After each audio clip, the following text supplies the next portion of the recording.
this is where you want to be for the podcast that connects life, pickleball, and truly love. What's up, Pickleball Nation? This is Tanner Vann and Elizabeth Roy coming back to you with episode 3 of the Play Hard Pickleball Podcast. The easiest intro for today has to play off week 2. It just has to. It's the most simple. It's very easy to relate here. But last week's podcast was called "Don't Be a Sugar Cookie." And that was one of my phrases that I wrote on the side of my paddle. I got that from Admiral William H. McRaven, actually, who did the Texas A&M commencement speech in 2014 for the graduating class. A lot of fun. You know, something else that we talked about was David Goggins and how he is the hardest motherfucker on earth. Yeah. And we sat and we talked about it a little bit after. And it was really funny how we both knew about him, because I found him just kind of surfing the internet one day. I found the dude that drops an F-bomb in every 5 words, and I was like, oh, I like him. Well, I mean, how'd you find him? Actually, Patrick told me that I should read his book, and I did. So I got Can't Hurt Me.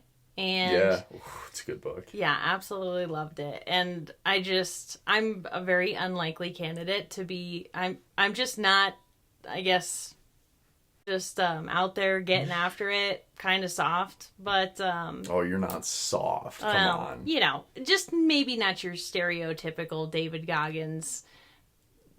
Stay hard, motherfucker. Yeah. Like, okay, I totally get it. But I was just honestly speechless and in awe, and just like, wow, this man is inspiring as it gets. So hooked from that. Inspiring, yeah, is the absolute key word. The dude has done every hard to do physical and mental feat on planet Earth. The guy has run how many ultra marathons? I mean, just an insane amount. Yeah. But running a single marathon is hard enough. 26.2 miles is further than the average human will ever run. And this guy just goes out and says, you know what? I'm running 50 today. Yeah. Congratulations. You're and he's got psychotic. Like broken bones and all kinds of injuries that he's running on for these. And the stories in the book are, it's just awesome. Next level. The guy has no quit in him. No. And that's where last week we kind of made that connection between, you know, never quit on the pickleball court and never quit in life. And today just is a little bit different, where instead of that don't quit mentality, it's actually easier to talk about inspiration. Yeah. From him, from other people and players in our lives.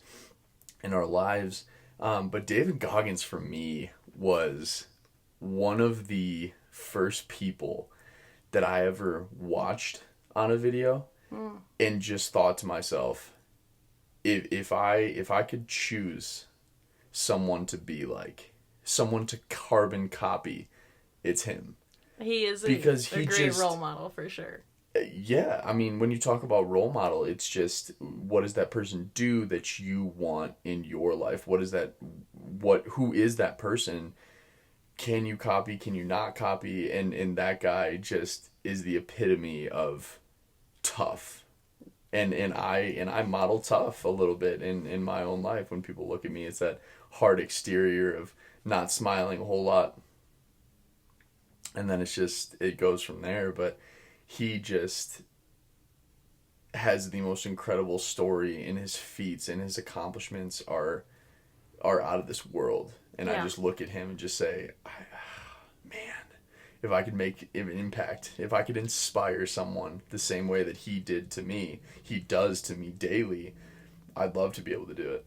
Yeah, he's talk about from our last episode, having a growth mindset. Like, he's got a growth story like none other, and it's well above and beyond. And if we could inspire anybody even 1/10 of the amount that he inspires people all over the world, it'd be be a good day, but that'd be a good podcast, is what that would be.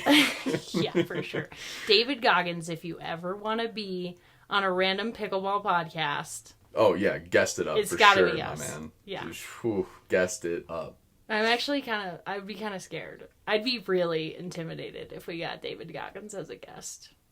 I'm not gonna lie to you. I 100% would be too.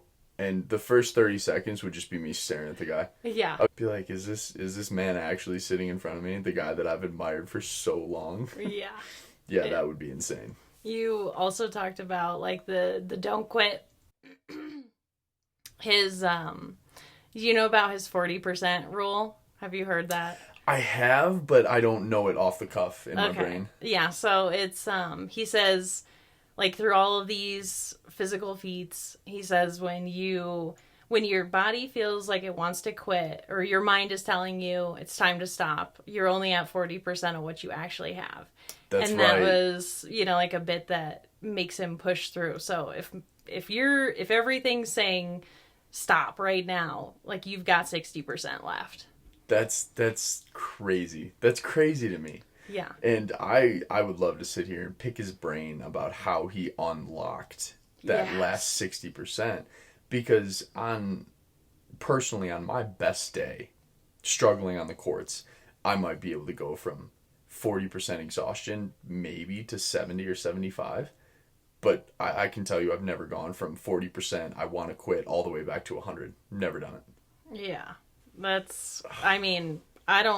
think I'm probably more of like a 20%er, if you think about it. Like, I probably want to give up when I have 20%, like, or when I have 80% left. But, yeah. Oh my gosh. As I told you, when I'm on the pickleball court dying, I'm like, what would David Goggins say? Yeah.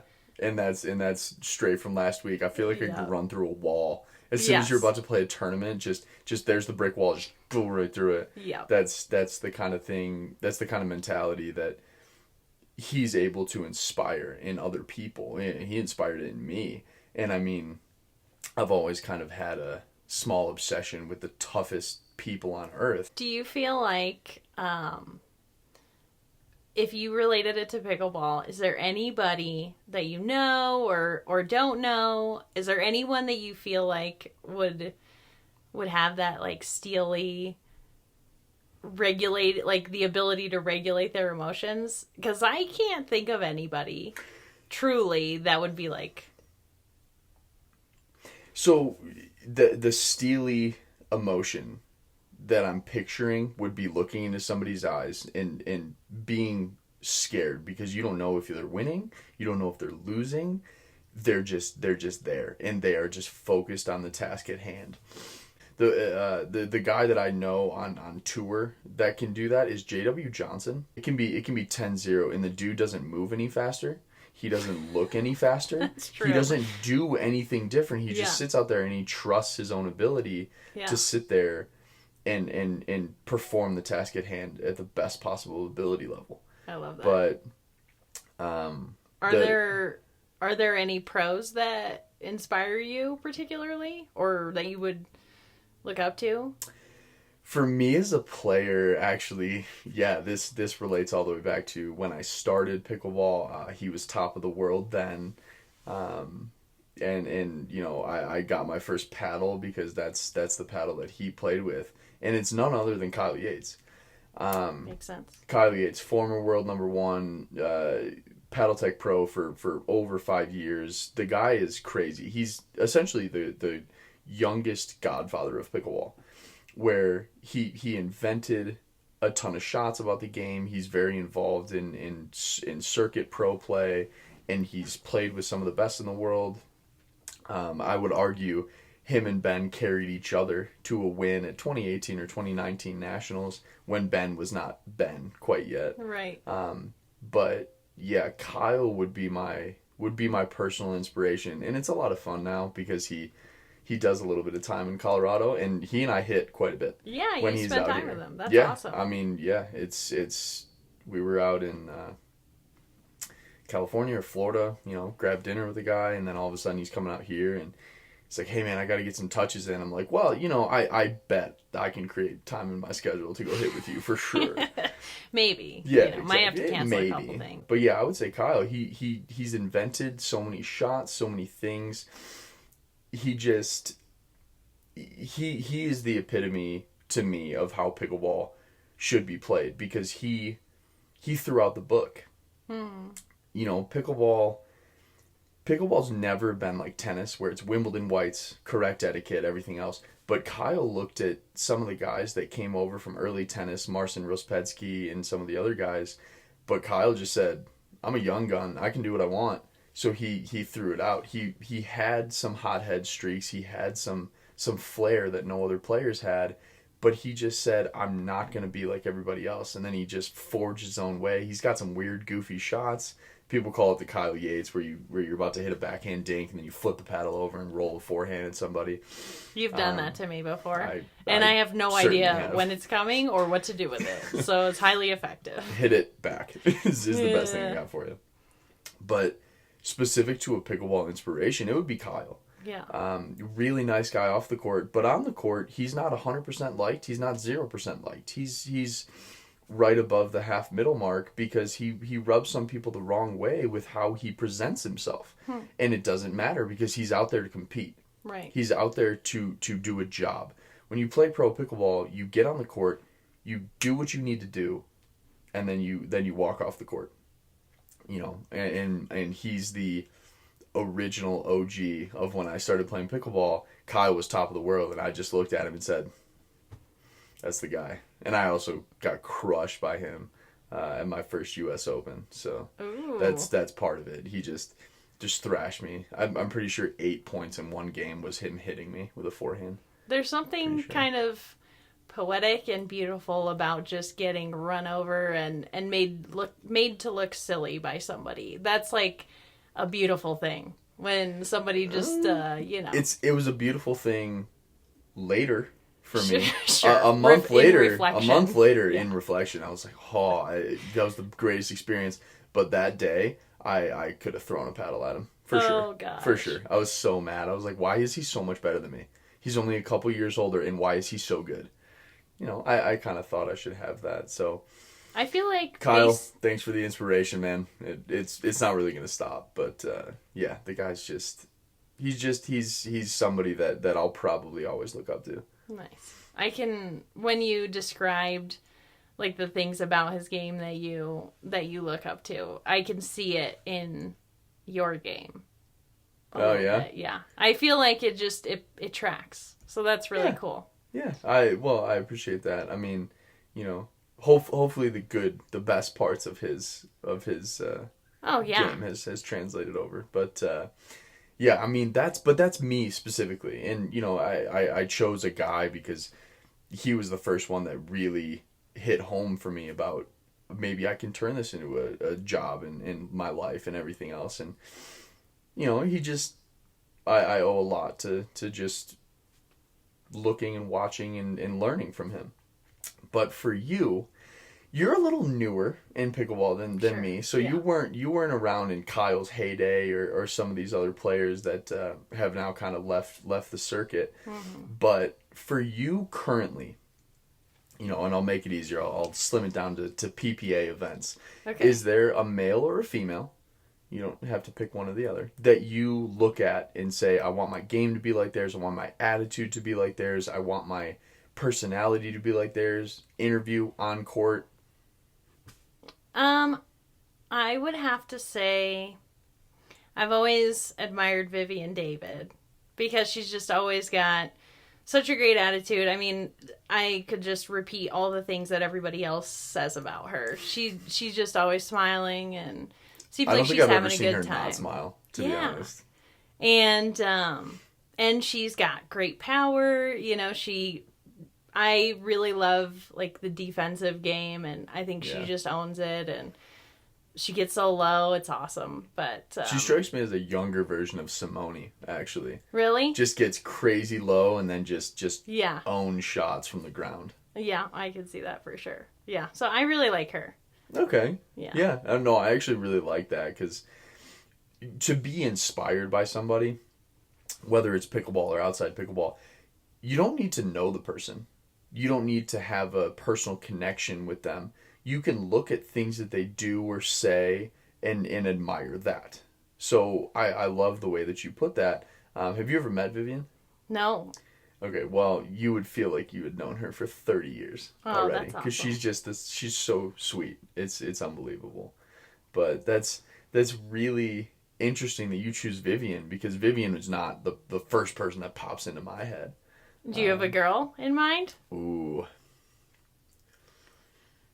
I would have to combine a lot, actually. Right. Different pieces from different people? I really think I would. I for sure admire, women pros in their games. Oh my gosh. It's insane.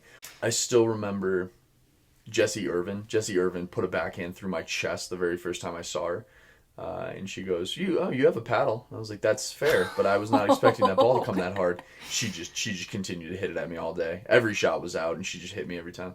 She was like, you got to learn. I was like, this is not a fun learning experience. Oh my gosh, she said that? Yeah, she was so nice about it. I love that. Yeah, that was at TOC. She killed me. But it would be just the culmination of Callie Smith not ever wanting to lose. Lucy's temperament off the court. So sweet, and then she flips a switch and she'll murder you. They're both fierce Vivian competitors. and Simone, the defense piece, we already kind of touched on that. I'll throw a senior pro in there, but Eva Welsher for sure. Just rock solid. She can make a mistake and it just water under the bridge. She just does this and continues on with her day. I mean, I could just keep going. Anna Bright, one of the younger up and coming Yola pros, is medaling consistently in women's doubles at every event. Annalie Waters, you're 16 years old and you're the best in the world. Yeah. Okay, if that's not something to admire, I don't know what is. For sure. But yeah, just mold them all together, I think, for me. Yeah, nice. Yeah. Do you have a dude? Do you have a male pro? Yeah, I was thinking definitely Colin Johns.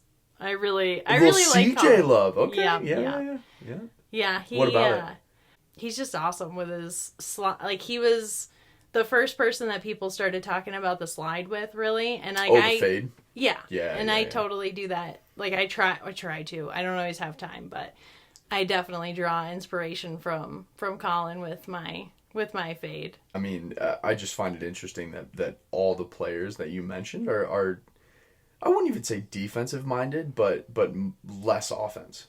That's funny because my game, which we've been working on. Yeah, offense. It's very defensive because you would prefer to never miss and let the other team make the mistake instead of generate an offensive opportunity. Yeah. Yeah, that's pretty impressive. But you're coming along with the offensive piece. Yeah. I know that you've seen the opportunity and you've hit it well, maybe you haven't hit it well, but you've seen it and you've recognized it, which is better than what you used to do, which was take a ball up by your face and then just kind of tap it back. Well, you haven't seen me play in, it's been like a month, I feel like. It's been a while. Since we've hit. It's been a while. So we're focusing on this, though. So yeah. But something to look forward to. See my new offensive tendencies. Exactly. I hope everybody saw that. She sits in the chair and goes, my new offensive tendencies. Yeah. But yes, if we go ahead and come back full circle back to the inspiration piece, those are the pickleball players that you and I kind of feel have inspired our games, whether it's attitude or style, something like that specific to on the court. But do those people have any relevancy outside the pickleball world to you, or do you go straight to other people? Yeah, definitely not. I do. Yeah. I mean, there's a lot of sources of inspiration for me. I listen to a lot of podcasts. That's kind of my thing. And I'm not really a reader, but I enjoy audiobooks like Can't Hurt Me and other David Goggins related books. Like, I just want to make sure, just for the viewers here, she can read, I promise. She's just a fan of the audiobooks. Yes. I prefer to multitask, and like when you're reading, you just have to or driving. The last person I saw somebody drive and read was never. Yeah, that doesn't work so well. Yeah, no. So audiobooks. I think it's illegal too. But yeah, audiobooks for me, and I would say like podcasts. My favorite podcast is Lewis Howes' School of Greatness, and it's really my favorite because of the way that you can tell, like, he genuinely cares and wants to serve and like lift people up. And he asks, like, the way he asks questions, he just seems like he has a childlike wonder, which I relate to a lot. And he just always comes up with the best people. And one of my favorite episodes of his was with Ed Milet. And so he led me to Ed. And wait, Ed Milet, why do I know that name? He's a pretty famous, like, personal growth, inspirational speaker type. Is he an author by chance? Yes. I might have told you like a month ago, I got The Power of One More. It's his most recent book, which I really loved. Maybe that's why I recognize the name. The Power of One More.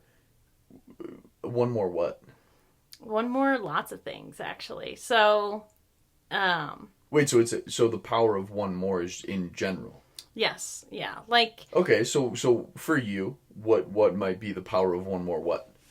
Well, one more, I mean, it could be as simple as one more podcast, one more rep, one more drill session, one more association, like one more friend to meet, like, can change your life. And you just wow, that's deep. Yeah, that's really deep for such a simple title.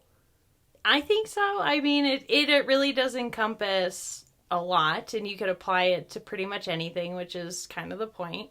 Yeah. But he talks about having high standards and always assessing your standards and raising them, and just pursuing greatness. And never willing to settle. For sure. Absolutely. That settle for mediocrity thing. Interesting. But when I was listening to that book, like you talked about Goggins and the running through a brick wall, like, this guy makes you feel like you could change the world with the way that he talks and writes. And oh, that's beautiful. Yeah, it's really inspiring. And one thing that I thought was so funny, actually, Sally was saying to me one day, she's like, how do you find balance because she's just like me with pickleball, gung-ho, which is why we're pickleball besties. But yeah, she's like, how do you find balance? And is it bad to just like always play pickleball and not do anything else? And so balance between life and pickleball? Yeah. But do you find it? How do you find it? Well, I don't really. This is why I'm here, because I just want to go all in on pickleball. Yeah. And that's a piece from Ed is, like, you have to be obsessed with something if you want to be great at it. And okay, so, like, balance is overrated. I'm summarizing. He doesn't. No, I totally get it. But he doesn't say that you need a 50-50 healthy balance of, if you have an obsession with something like you and I do with pickleball. Yeah. You don't need to step out of the pickleball arena to do something else every once in a while. He just kind of says, if you love it, go for it. Well, I don't know exactly what his personal opinions are on never doing anything else, but he talks about how, sure, that was awfully literal. Yeah. Yeah. I am, I take everything very literally. But he says, like, you're your happiest when you're fully immersed in something. Like, when you're in that obsession, that's where you're always the happiest. Like, when things are maybe a little chaotic and you're going really hard. And it's funny, I can relate it to actually, like, what we're doing and editing. I've never edited anything or done anything remotely like our podcast or the content we've made. Except for the last 2 months. Yeah. I mean, that was ground zero, was really the whole journey for me. But I find myself, like, 4 hours will go by and I'm editing stuff and learning new things, like dealing with programs I've never used before. And time just flies, and that's, I guess, part of it is just if you're so immersed in something that you lose track of time, like, yeah, you're in your happy place. You're in your happy place. Yeah. So. As for the fans of Happy Gilmore, go to your happy place. Yeah, it just, finding that happy place, and I don't even want to say balance, because that's kind of what he's saying is if you love something, you don't need to be 100% there all the time, mind engaged. Sure. Because rest is always good. And yeah. These guys also all talk about meditate. Like, he meditates every day. Yeah. So, sure, it's not full speed, let's go constantly. Seems like a Goggins inspirational mentality. Where I wonder if David Goggins meditates. Oh, for sure.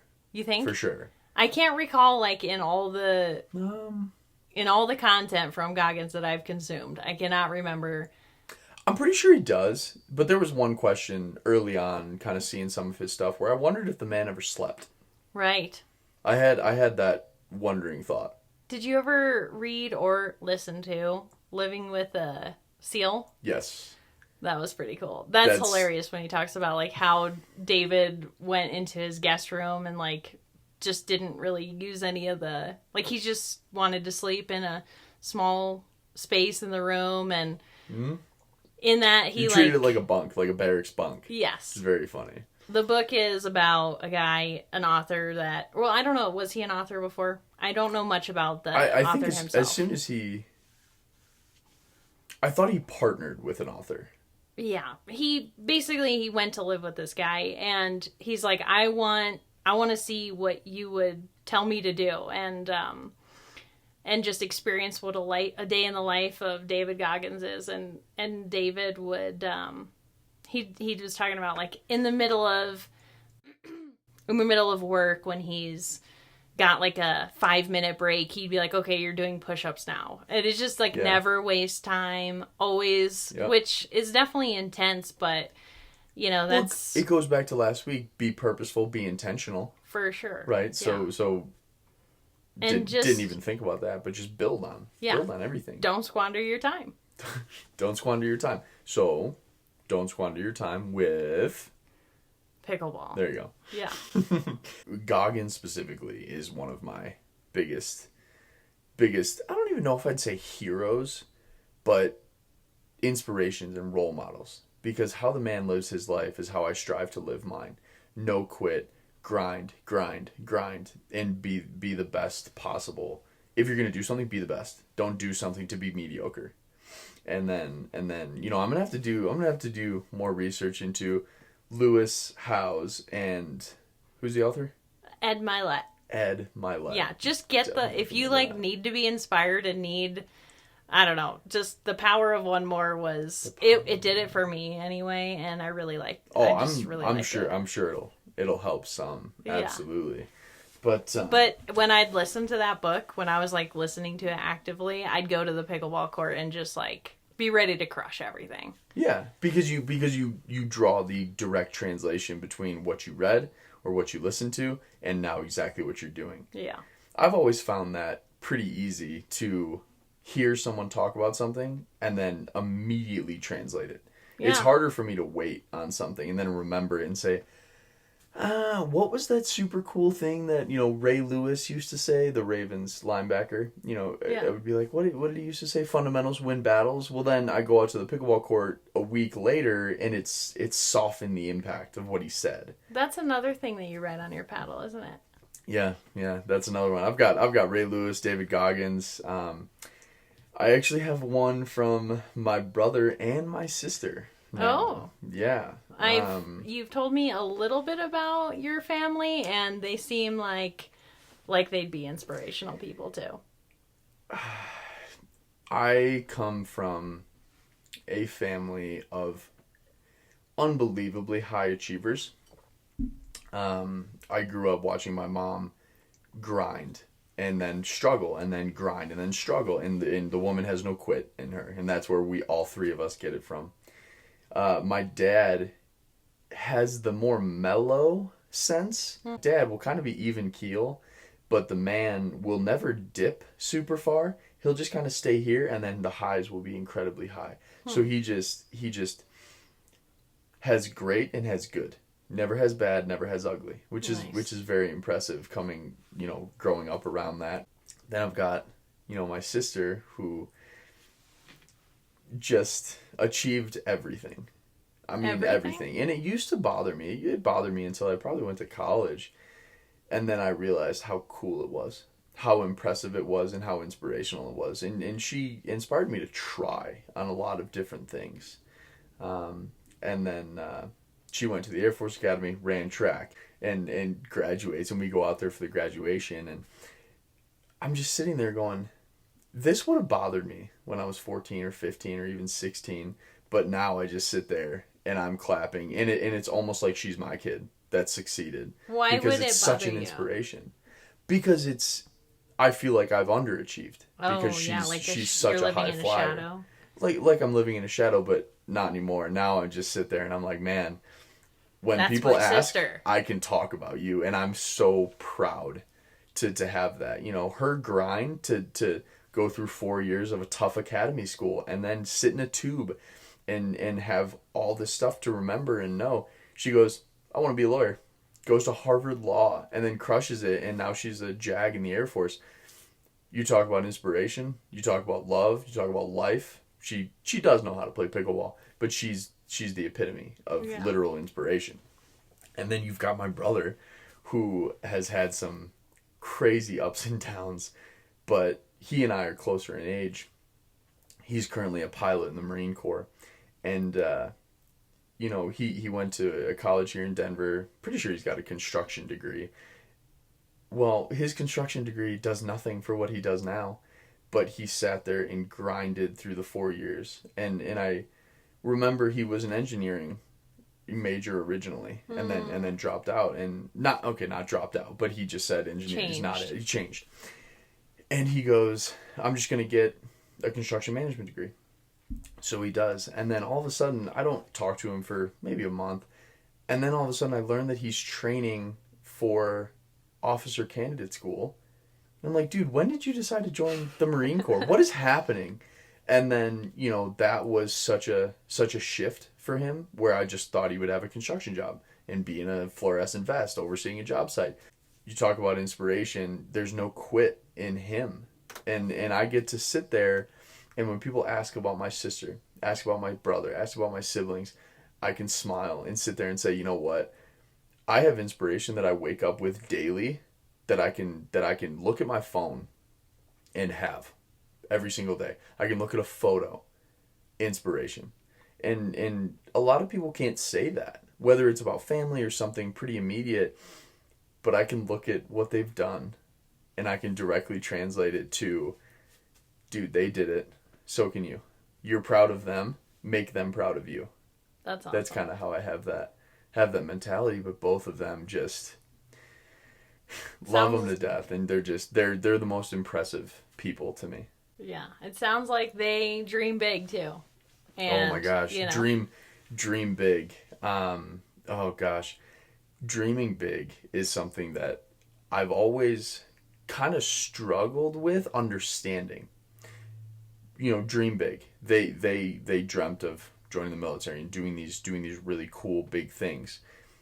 I never really had a dream until I started playing pickleball. Then I realized my dream was to become the best possible coach and player that I could be. The dreams just look different. Mm-hmm. But in my dream, they're a part of it. My parents are a part of it. My family is a part of it. Other people in my community are a part of it. You're a part of it. But that's my dream as a whole, which I think is really, really special, because it includes a multitude of people. It's not just my dream. It encompasses a lot. So I've always found that interesting. And I've wondered if I'm original in that sense of wanting to sit there and say it's my dream. But if you had to think about a dream for you, is it your dream, or is it bigger? Ultimately, you always have to kind of start with yourself, but really the best dreams are the ones that you can fit everybody into. Another Ed Milet special. But Ed Milet just dropping bombs of wisdom Yeah. here. Oh, yeah. But, yeah, that's... Wait, can you say that again? I need to dream big enough so your dream fits in it. Like, that's big.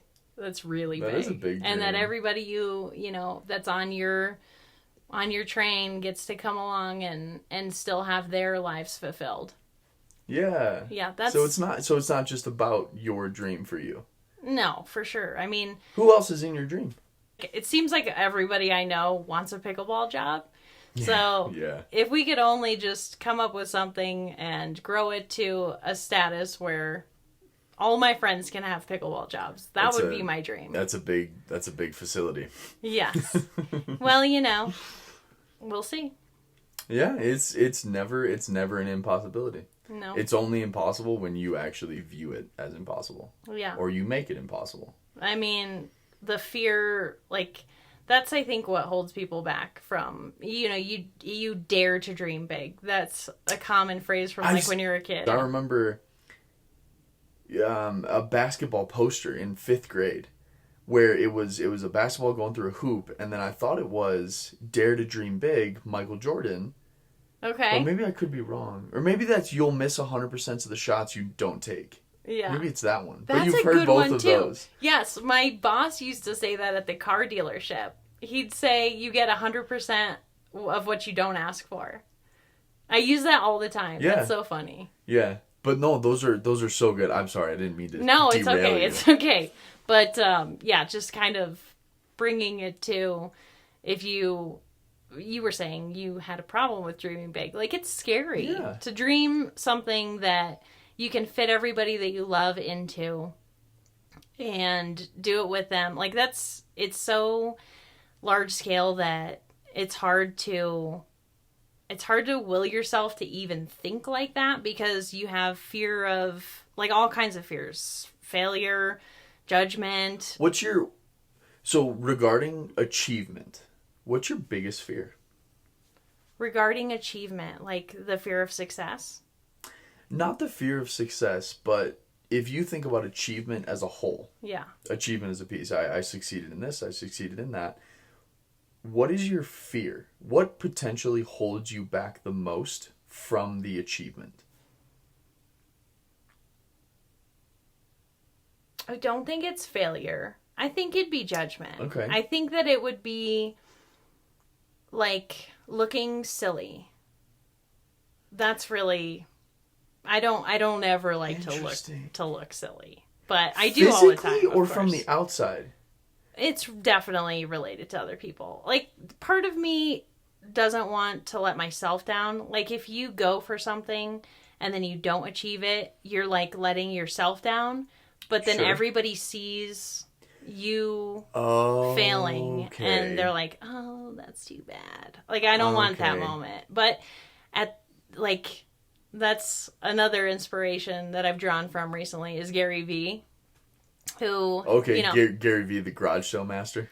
Yeah, he's the master of a lot, really. That's but true. I just was on Instagram one day and I follow him, and he's got so many videos, so much content out there, but just one video popped up and basically just saying, like, life is short, go for it, just do it already. And I always tell myself that, but it just, like, hit with me and resonated in that moment. And I'm like, you know what, Tanner, let's go and commentate some matches at the Dinkin Rally. Like, it sparked me, like, all right, whatever. I might be terrible at this. I might know nothing about what I'm doing, but, like, why not try? You're not that bad at anything that you're doing. I mean, you've learned a ton, and so have I. Yeah. But there has never been a piece where I've looked at you and judgment has crossed my mind, or I've judged you for something. That's never actually crossed my mind before with this specific of a venture, which maybe is like me trying to do overheads. That might have triggered that response. Just kidding. But no, you're not kidding. It for sure did. Okay, for sure, a bit. If you know anything about me, you know that I do not give up and that I put everything I can into whatever I choose to do. So at the same time, violence is not your strong suit. No, you're way too sweet. Yet. Yes, We're gonna Not get there. yet. That offensive piece. Just start looking at David Goggins saying, "Stay hard, motherfucker." Like that's gonna be perfect. Yeah. But yeah, I think for me, judgment affects me a little bit more on the work side than it does on the life and pickleball side. I think there's 3 separations for me. Work, which is pickleball, but it's teaching pickleball. Sure. Then there's playing pickleball, and then there's outside pickleball, right? That life piece.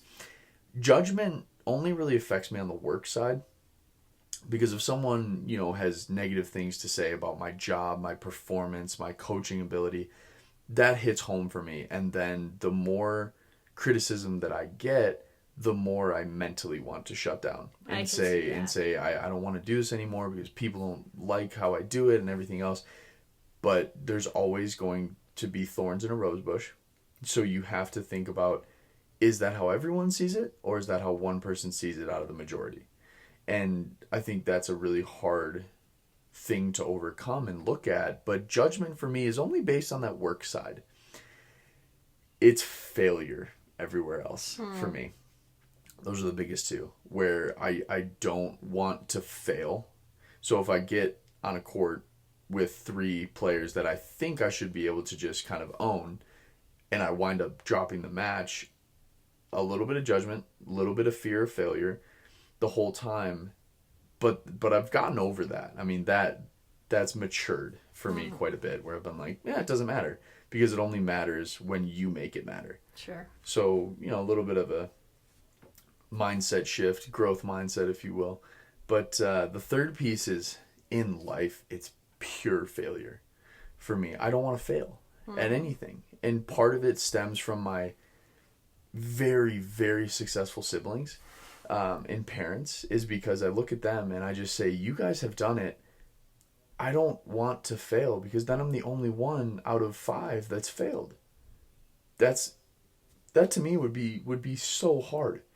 And if I look at it, I think my biggest failure in comparison is I don't have a college degree, and they do. But it's again what I personally make it. I'm not a school kid. I don't test particularly well. I don't focus enough. I care about what I want to care about, and that's it. So when I think about that comparison or that failure, I feel like I'm right with them sometimes. But then other times I'm like, oh, it's just a bad day, that kind of thing. So it changes day to day. But there's pieces to that, where if I separate into work, pickleball, and life, I have different feelings. Interesting. I mean, I can relate to that for sure. There's lots of things that, you don't go for because you're afraid that it's not going to work. But ultimately, another piece is, like, if I were really that afraid of judgment or failure, I certainly wouldn't be doing this. And, you just kind of have to say, like, if you just do something, if you do something that's, like, true to yourself and makes you feel fulfilled and happy, it doesn't matter really what anybody else thinks, as long as if you remain feeling like you're doing something just or good with your time and spending it wisely, like, really, it is only you that matters. Yeah. I mean, how can you fail if you determine the definition of your failure? Yeah. You can't, because you can change it every day. I think it's not a thing that has to stick. Yeah. And failure to me would be, like, never trying. That's a failure. Yeah. Is just never putting yourself out there is being so have scared. The chance. Yes. Yeah. Being so scared to try because you might fail. Right. Yeah. That's failing failure. right there. Yeah. Yeah. Okay. We see very eye to eye on that one. Yeah. But failure just as a whole, brings it so far back to me, because when I started to teach the game of pickleball, and I really started to take it seriously, because I got it from a couple people, that just a little bit of feedback. Hey, you're good at this. I think you should really try to do this. Well, I was working with a guy from Idaho, and just a connection to a connection to a connection to a connection of different people. And it led me all the way back to Hall of Fame coach, football coach, Lou Holtz. He coached in Minnesota. He coached at Notre Dame. Pretty sure he went 12-0 and won the Crimson Bowl, maybe. But incredibly successful coach, was a player. And when I got to talk to Lou Holtz, inspiration was the only word I could think of when that man and I were conversing, because he has failed so much. He's also succeeded in astronomical amount, but they've never been back to back. One thing has always led to another. And he gave me some of his coaching philosophies and mantras and things like that. And I wish I had them today, but I didn't bring them. But I've got a photo and a letter and a couple photos and so many things from Lou Holtz that he just said, look, if you want to pursue teaching and coaching pickleball, then you should. And he didn't know me that well. He just said, you know what, this is a young man with a dream. I can support that dream, or I can disregard that dream. And he chose to acknowledge it, and he chose to inspire how I teach now. And his mentalities just revolve around failure gives you another opportunity to try again. So every time you fail a different way. Fail a new way. You just keep failing until you reach the best possible outcome that you can have. And that's how he teaches, and that's how I teach now. And that, I mean, just inspiration. It goes from somebody as simple as Kyle Yates and a culmination of women's pickleball players, the attitudes, play style, everything else, all the way to my siblings who have inspired me to do so much and to try and to never give up and to sit there and say, if they did it, I can too. And then Lou Holtz, who just said, you know what, failure is an opportunity to succeed. When you say daily life, like really a lot of inspiration has come from Patrick for me.